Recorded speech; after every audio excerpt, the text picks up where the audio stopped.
The following QCCS Mackay Cutters Change the Game episode contains critical and confronting conversations that some listeners may find upsetting. Audience discretion is advised.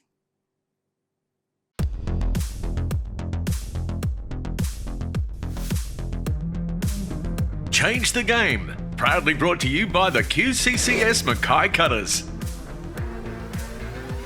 Hi everyone, welcome to QCCS Mackay Cutters Change the Game vodcast podcast.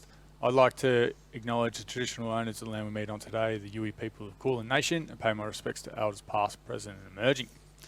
I'm Mitch Cook, I'm your host today, and I'm very lucky to be joined by Zac Dalton, or otherwise known as Daltz.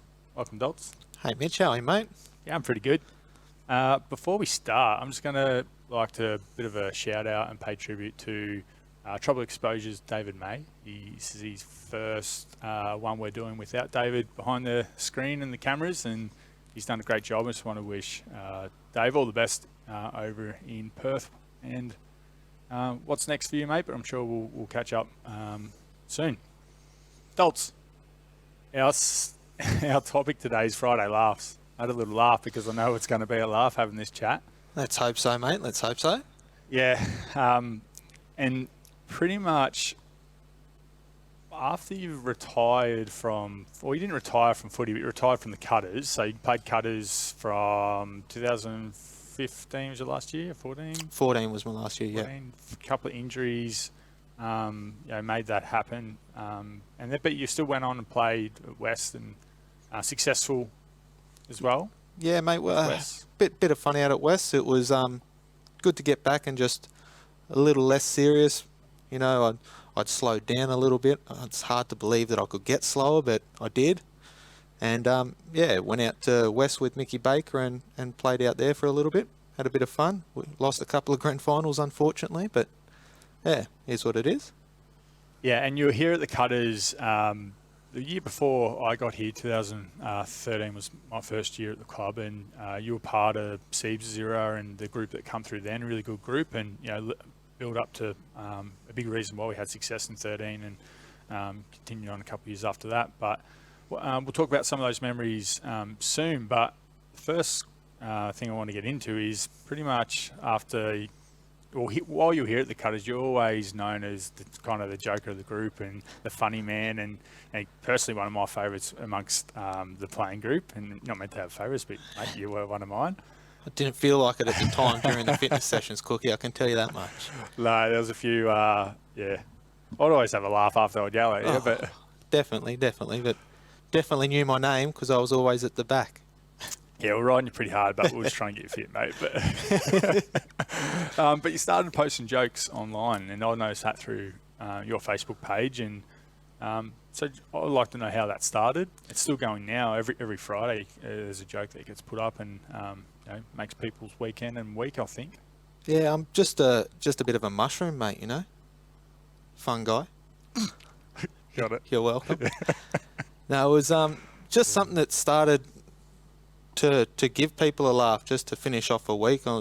Things were pretty serious, and everyone's always posting their problems and stuff up on social media, and I don't know, I wanted to make it a little bit lighter. Yeah. And so once a week, it started off a little bit sporadic. It was once every 2 weeks, once every 3 weeks, and then I did 2 Fridays in a row, and then one bloke was just like, "Oh, I like your Friday funnies," and I was just like, "Righto, I'll keep this up, see where it goes," and had a bit of fun with it, and ended up meeting my wife because of it, to be honest. Wow. Yeah, bit of a trip out. Was it? What joke got her over the line? I have no idea. It was actually after a Cutters Old Boy event. Yeah. I went uptown, and it was me, Jolie Clinton, standing at dispensary, and she's walked up and she's just like, "Oh, are you Zac Dalton?" I was like, "Yep." I thought it was a stitch up. I thought the boys were having me on. She's like, "Do you put a joke up every Friday?" I was just like, "This is 100% fake. Who's put you up to this?" She's just like, no, I see you on Facebook, blah, blah, blah, blah, blah. And I was like, yeah.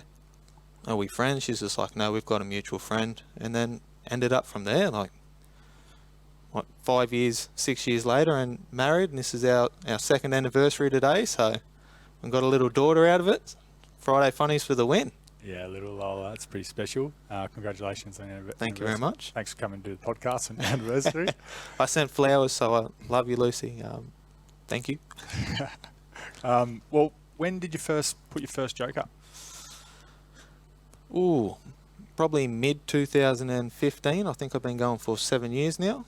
So I've missed a couple of Fridays, and Any reasons for that? Miss? I don't know. I think it might have been Christmas one day. I forgot what day it was during the breaks, all the days get mixed up. I then had a few abusive messages off people saying, where was your joke this week? I didn't realise that there was that many people that cared. Yeah. And then, haven't missed one since then. Yeah, that's awesome. That's a good streak. It's not bad. Do you remember your first joke?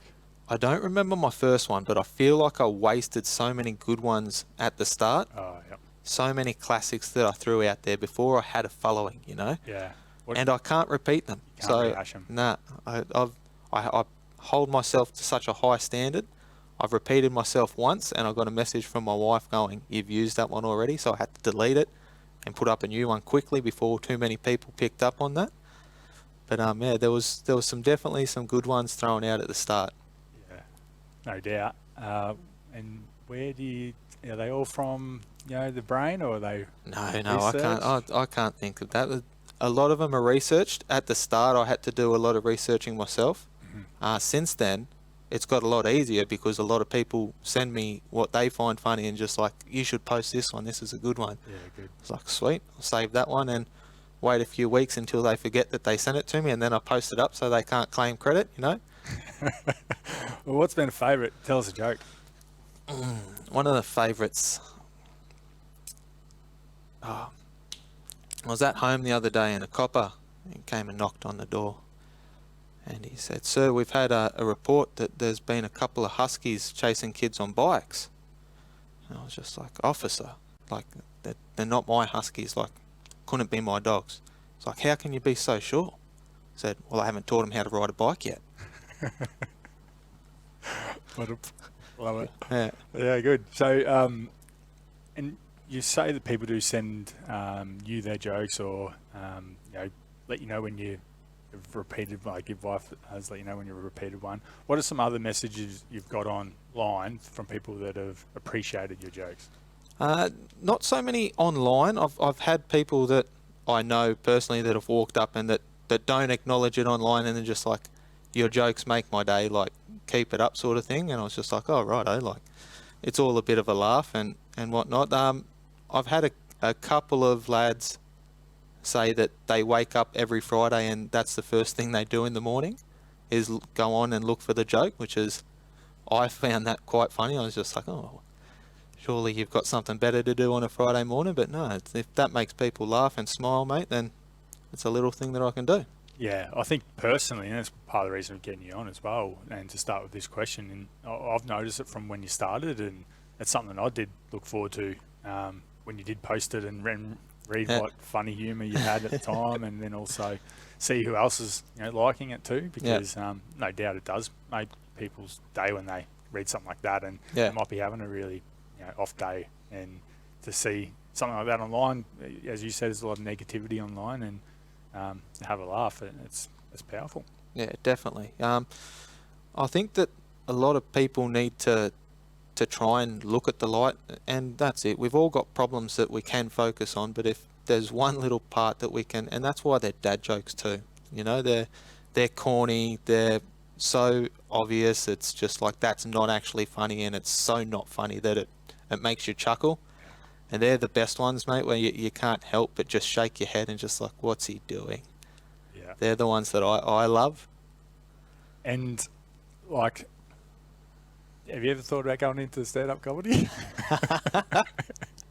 I'd be lying if I said no. Yep. The missus and I had our honeymoon planned, and it was right as COVID hit, which sucked. We snuck our wedding in, but America shut down right as we were meant to go over. And the last stop on our trip was going to be LA, and we're going to a comedy club. And I had something that I'd put down if, like, you throw your hat in your name in the hat sort of thing, and if they called you up, you got a chance to go up for a minute. And I had something up the sleeve that I was gonna toss up, but it's definitely not a dad joke, and probably not the best for this podcast, so I'll keep that clean. I'd love to hear it. Nah. It's been too long. It's been over 2 years. I practiced it for so long too, and I thought I had it nailed. I thought it was hilarious. Yeah. The missus didn't think it was funny, and no one else really thought it was funny except for one of the lads at work. But that was the small bit of encouragement that I needed, was one bloke saying, "That's pretty funny." I was just like, yeah, I'll run with that. Yeah, okay. Well, maybe you can tell us off air. Yeah. One time over a beer or something like that. But we'll keep it clean. All right, let's talk a little bit more about how you look after your own mental health. And a little bit, connect that to what is your why? Yeah, I struggled deeply with depression probably mid-20s. I started really, really struggling with depression, and I found that I needed to do something physical to get myself out of that. And whether that is, it's currently gym, like I go to the gym as much as possible sort of thing, and I noticed that if I'm doing it 3 to 5 times a week, I'm a lot better mentally than I would be without it. Yep. And since footy, I've also got a little bit into jiu-jitsu when I can, just to still that competitiveness that I had in football. I need to challenge myself physically against other people, and I find that helps me greatly in being able to cope with like your dark thoughts that you get throughout the day and whatnot. It's easy to let it consume you, and when I let that happen, I feel that it affects so many people around me. Like I'm not able to support my wife as much as I like. We've now got a daughter, so I'm not able to be the father that I want to be, and going to the gym just straightens that out, keeps everything in check, mate. Yeah. No, very good. And jiu-jitsu, get that out. How did you get into that? Well, mate, I snapped my ankle, and the just natural progression is when you've snapped your ankle and the bone comes out, just get into somewhere where they can leg lock you, Just seemed like the smartest thing to do. It was So you snapped your ankle during a game of football, yeah. Nice compound fracture. Yeah. And I think I had 12 weeks off walking and then learning to walk again. So no weight bearing for 12 weeks. And then learning to walk, and then within 3 months I needed to do something, and I don't know why I got into it, but jiu-jitsu, just like I always liked the wrestling, football, and that's the path that I went. I had a mate, Mark Christensen, who he recommended it to me as well, and he said that it was something that helped him. Mm-hmm. And I was just like, right, I'll get into that. And lucky enough to get in with Mackay MMA, who I believe they've helped out the Cutters a few wrestling sessions as well, and can't recommend those guys high enough. They're a great bunch of people down there. It's a lot of fun. Where are they based? They're based down in Victoria Street, I think it is, down near the Cowtex City Cabs. Yep. And mate, it was awesome getting into it. It was funny rocking up, and it was just like, hey mate, I talked to you about doing jiu-jitsu. I had a bit of an injury before, and he's just like, it's okay mate, like we won't touch your foot and whatnot. Like, I was just like, okay, like here's a picture of my foot, so just so you're aware of what's happened. Am I still able to do it? And people's reaction when they see the photo is always hilarious to me, because I've seen it so many times now, and the shock on their face is just something that you can't prepare for. It's hilarious. Yeah, I've definitely seen that photo. It's a bit of like a ooh. 5 years anniversary this year too. Oh yeah. Yep. How is the ankle? Oh, happy days, man. Yeah. Have you had All good. Has anyone tried to put you in a leg bar or? Mate, as soon as someone looks at it, I'm tapping. Yeah. Call it. Yep. Nah, you win. I'm not in it for ego anymore, which is a big thing for me. Yeah. Not trying to let that get in the way of learning and being too proud to tap. Mm-hmm. So you've had a few fights. No. Just rolling around, just fun. No. Okay. Love a not a fighter cookie. Come on now. That's what I was thinking. Yeah. Yeah, still got all your teeth.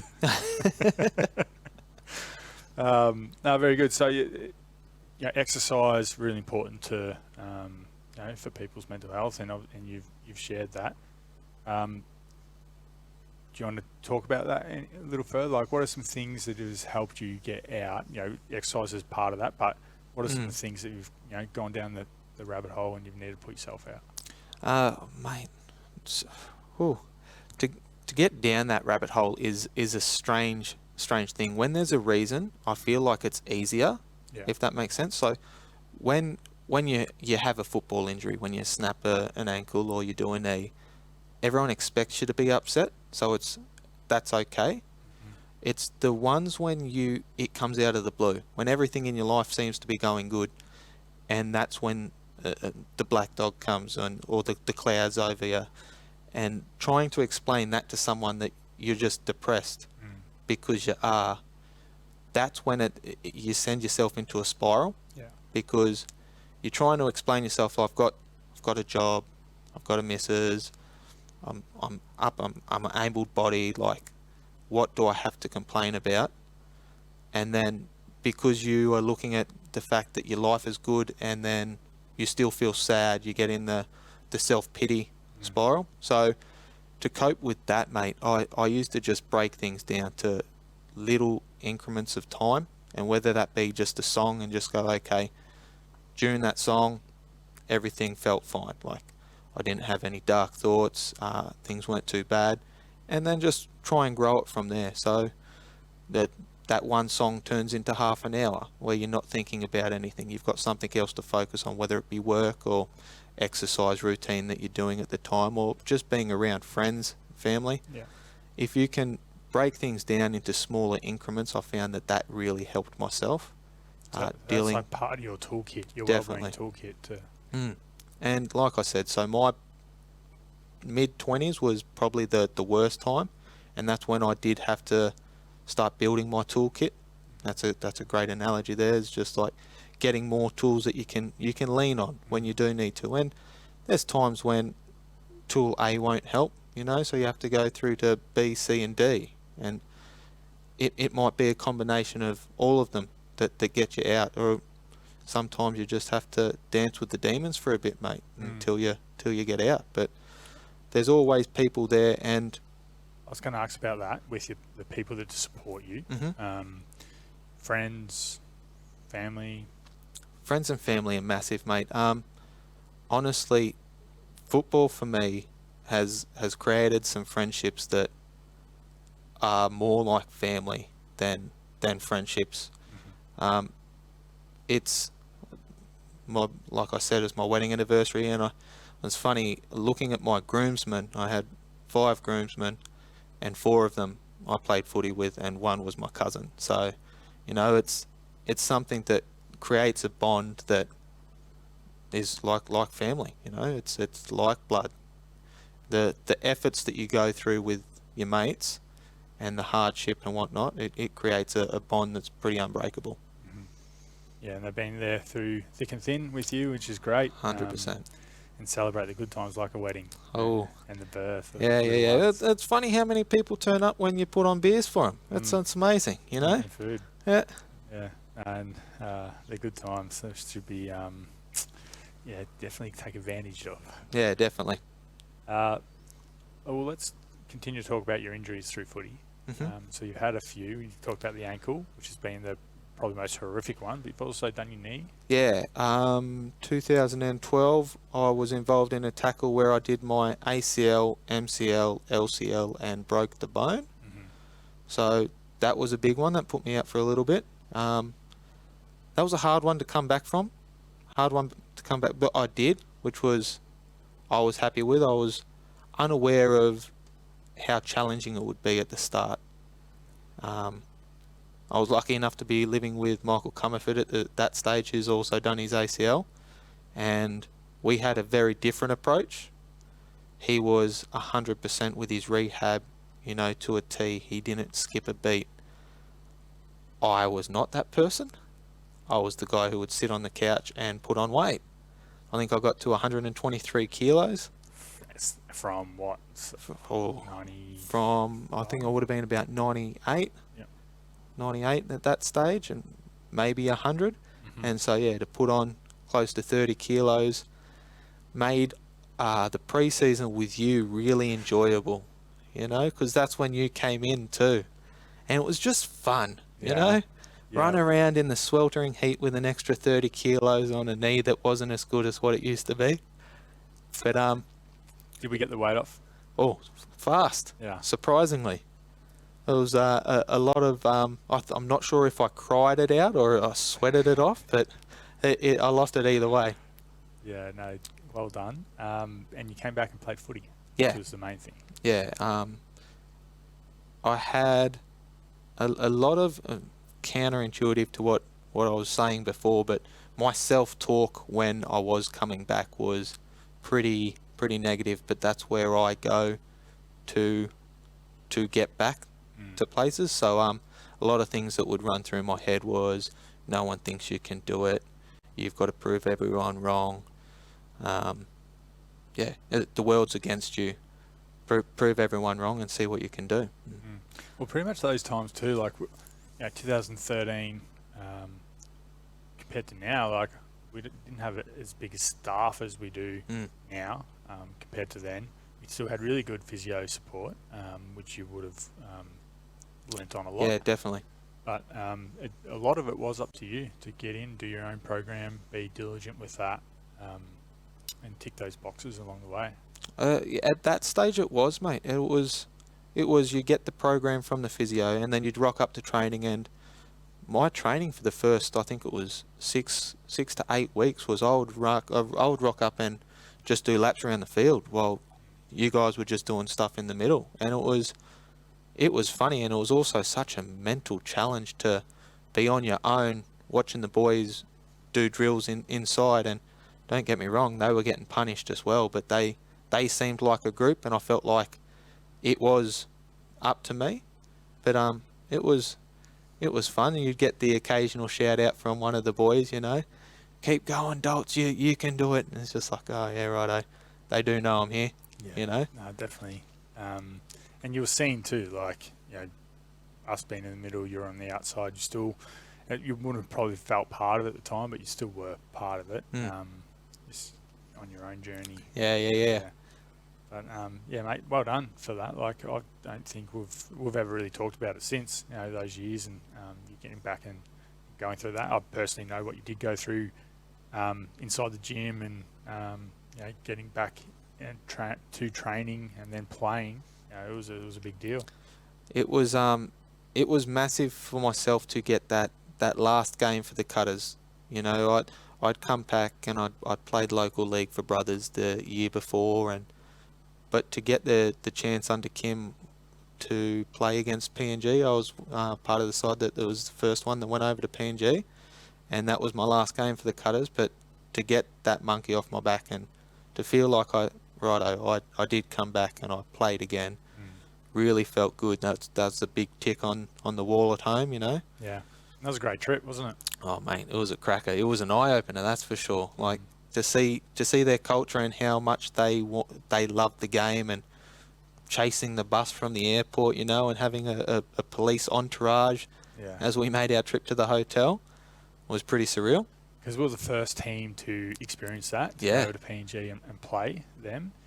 And it wasn't in Port Moresby, it was in Kokobo. Yeah. I think it was pronounced Kokobo. And getting to the airport, really well welcomed. The dance that they put on with the drums and everything, mate, that was really cool. And then, you know, our training session and even the game, like the kids just standing up on the fences in the trees, like packed. And it was pouring down too, torrential rain, and they just rocked up in droves. They loved it. So it would have been your first game back, a few years from injury, to come up against the PNG fellas. Yes. Back. Oh, what a welcome too. What a welcome. It felt like they were all made of timber. Yeah. You know, they were just so solid. And from the wingers to the front row, it was just physical the whole game. And it was a wet track. Like I said before, not the fastest bloke, so me on a wet track is not a pretty sight. But to get out there and roll around with those boys and have a good hit out, I don't think we came away with the win that game either, unfortunately. We're unlucky. Yeah. We were coming home with a wet sail, Right. but we ran out of time. But Do you remember the sheds? no, I remember that they were building the sheds. Yeah. I like remember half-time. Yeah, they were building the sheds before, when we rocked up the day before for the training session. I remember one lad still welding, so I was like, oh, this is a great trip. Yeah, and we arrived in the supermarket. It was on fire. Yeah. It had been burnt down. Yeah. A bit of a riot happening. So, yeah, we got to experience a little bit over there. Good times. Tell me something that scares you at the moment. At the moment, podcasts. Yeah. Yeah, so You're definitely doing podcasts. Doing So really well. no, well, it's a bit of fun, mate. It's something different, enjoying it. Something that scares me. My daughter has turned 5 months today, so fatherhood, I'd have to say, scares me. Enjoying every second of it, but the responsibility of raising a young human and wanting to give her the best life and everything like that, it's something that scares me and makes me a little nervous, mate. So is that the future for your family scare you, or is it the day-to-day? It's the day-to-day. And when she turns 16, you know, Got the gun I ready. just don't want her to get older. She can stay my little girl forever, you know, safe in the house. It's when she's a teenager and she starts getting an attitude. Yeah. I've heard there's a few girls that are 5-year-olds. Mate's got a few 5-year-old daughters and whatnot that give them cheek. So it's starting younger and younger. Yeah, getting prepared. Mm. Yeah, so tell us a little bit about the first 5 months. What has it been like? A massive eye-opener. I was talking to you a bit before. I said that I knew that I'd love fatherhood. I just didn't know that I would love it this much. Every second, I can have the worst day at work. I can walk in and seeing her face just makes my day. Yeah. Yeah. Last night was a challenge. I think she was up every hour, which was fun, but it's even at those stages where she can be cracking it. You go in, you just try and settle her, and as soon as she lays her head on your shoulders, it's just like, oh, you can cry, honey, it's okay. Yeah, it's the best. Well, You're a new father too. How do you find yeah, it? mate. He's almost 9 months. He's he's a joy. Yeah? Yeah, like you said, you don't know until it happens, and it's the best thing that's happened to Brooke and myself, and we love him. So Yeah. no doubt you're going to be a good father, Oh. especially with all the dad jokes. See, I think she might enjoy it like 3 to 5, and then after that, I think she would be like, Dad, just shut up. Yeah. Well, hopefully you're still doing jiu-jitsu, mate, especially when she's 16. I think I'm going to have to get her into it so she can scare him off herself. I reckon. Well, let's go into take me through a little bit more of your behind the scenes of the Cutters. So 2012, Siebes' year, rolling into 13. We already talked through your injuries, but what was the club like back then? We had success in 13, then through to when you sort of finished up. Then talk a little bit more about your coaching too, because that's been a big part of your journey in football. Yeah, definitely. So I got up here in 2010. Brams was my first year, and we had our first year in finals, or Cutter's first year in finals, and it was a great feel. Like, the vibe around the club was fantastic. That was the first year of the stadium. No, the stadium came the 11. following year, I think it was. Yeah. So you did your first year was over at Junior League. Yeah. My first and second year were there. No, second year was at Souths when we used to play out of Souths. Okay. With Siebesy, and then the stadium got built. When Siebes rocked up, it was good. He brought a new look compared to Brams. Brams was definitely all about mateship and bringing everyone together and whatnot, and you really wanted to rock up and play for Brams on a personal level. Then Siebesy came and it was a lot more structured. He had a lot more things in place. It was a lot more serious. No offense to Brams there, or nothing against Brams there, but Yeah. it was definitely that next level of professionalism. What's some little things that you remember that? A big one was the window that he had us eating after. So he'd want us to bring food after training. So we got our calories in that little window after training. Yeah. And that was just a massive step. I think the boys would be too stuffed to normally eat after training, and you'd have to force a sandwich down, or you'd have to force a couple of eggs and some rice down. Mm-hmm. But he had recommended intakes of food as well. And I was just like, oh, that's something that I'd never been involved in before or during my coaching or playing career. Then the injuries under Kim, so I didn't get to play as much under Kim as I would have liked, but it was the feeling around the club was extremely successful. So with that success, obviously makes things a lot easier. Then I left in 14 and then came back in 18 after my injury. Grant Ravelli and Tom Heggie were doing the 18s cutters, and they got me down as a bit of a defensive coach. Yeah. And I had fun there. I thought that Rabsy was just throwing out a sympathy card there. You got it there, guys. You're welcome. Throwing out the old sympathy card, and now he said, no, mate, like I've got you on board for your wrestle and whatnot. So we really want you down here and think that you can give something to the team. And I really liked the group of lads that we were working with there, and we had a great coaching staff as well. And then from that, the next year I was with the 20s with Camo and Richie Islandis and Doc, Michael Bayliss, and 2019 that was, and mate, best year of footy I've ever been involved in, hands down. Like playing, coaching, it was just awesome. Group. Yeah, Good group of players as well that have some are still within the. Great group of players. We had Paco, who's still down here. We had Vessi, who's still here. We had Ray and Smithy, who were here last year, and Beardy, Tommy Islandis, who's here as well. Mate, it was just the group of lads that we had was second to none, and the way that they played for each other each week, and the way that they bought into what Camo was saying, and you could tell someone to do something and they would believe you and go and do it as to the best of their ability, and that's all you could ask. And they turned up for you week in, week out. It was awesome. Good memories. And you still getting involved at a local level, or you got ambitions to continue coaching or wrestle coaching? Year off this year, mate. We've got no family up here, so it's all about us this year. We've been a little bit selfish, just some time back for the family, and I'll duck on down to a local club and do some wrestling sessions if they ask and whatnot. A few boys have asked, and I've had to say no at the moment, just with things being a little bit busy. But as time goes on, I'd help out a little bit for sure. Good work, Dolts. What about, to finish with, let's talk about some advice you would give a Mackay Cutter junior coming through our pathway here, male and female. We've got really good juniors coming through, and what's some good advice to give? Oh, some good advice. Oh, yeah. I don't know if I've got any of that cooking. No, some advice from a coach's perspective is someone is always watching.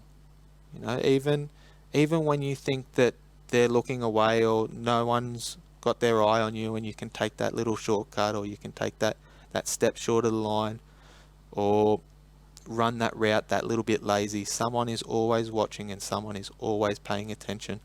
And that can be for good things as well. When you're putting in that extra effort, when you're running that lead line, when you're a decoy and you're not getting the ball, do it to the best of your ability, and it's noted. People see that, and teams are picked off the back of that, because you want, whether it's a male, female, you want someone on that side that's going to give that extra effort when things get tough, and it's noted who will give you that effort. As a player, I would say make sacrifices.